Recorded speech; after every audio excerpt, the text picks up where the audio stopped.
and I, still locked behind the cloakroom door, suddenly felt a wind sweep through the darkness, chilling me to the bone. Where is it? Where's my present? Where did you hide it this time? Of course I know who gave me this dress. You did. I know your favorite song, too. Have you ever seen a dream walking? Well, I did. Did you ever hear a dream talking? Well, I did. Because you're always singing it. That's how I know. Did you ever see a dream? Who are you?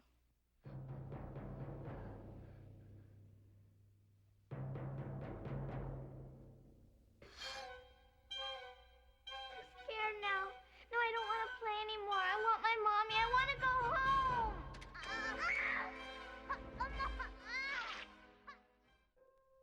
Every ghost story requires both a ghost and a world for that ghost to exist in. That world is the story. Sometimes in these stories, the dead visit the living with messages that cannot be understood by the living.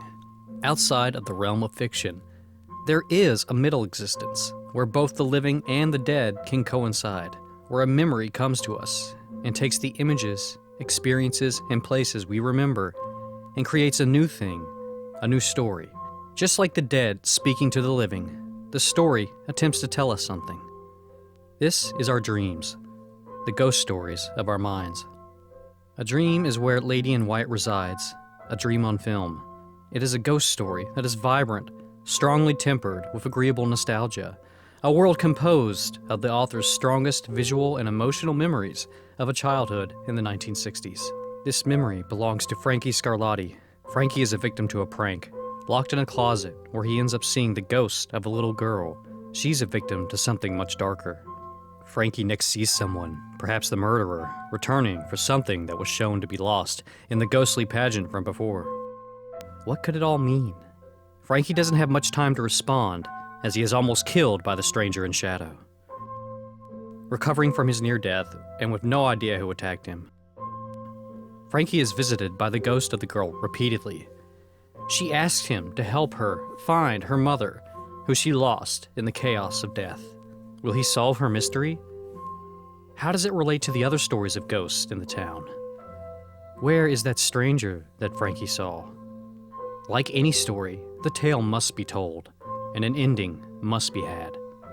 The storied world of Lady in White is complete and filled with gorgeous fall scenes, pleasant winter landscapes, depictions of rituals and activities that we all remember from our shared childhood.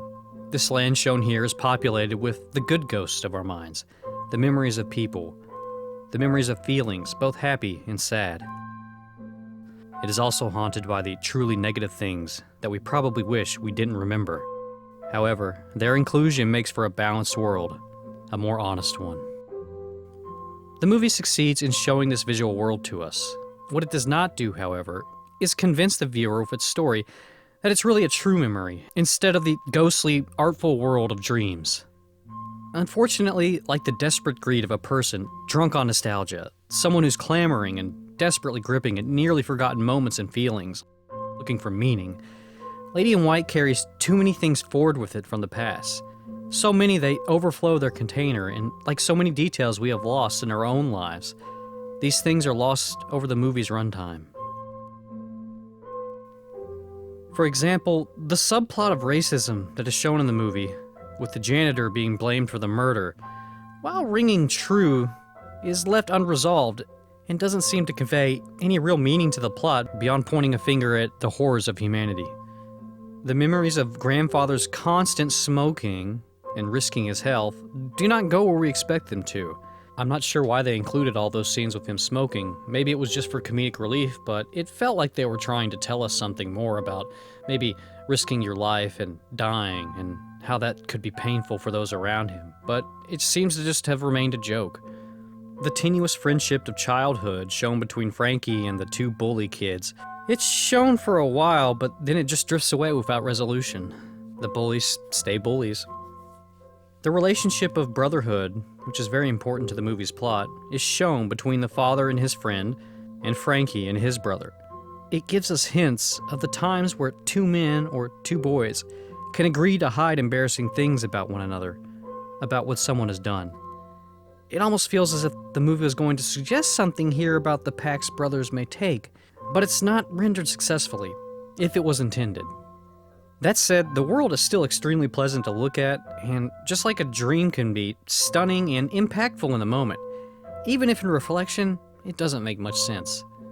It's not a perfect movie, but it is worthwhile. I enjoyed specific things in Lady in White, but the whole picture feels a bit overwhelming. What we the viewers must decide then is if this is a memory of real things, or a dream, or something in between, and if that something has meaning. I give Lady in White 3 rings, lost to time, out of 5. Spending too much time on it will dull it and wear out the magic it does contain.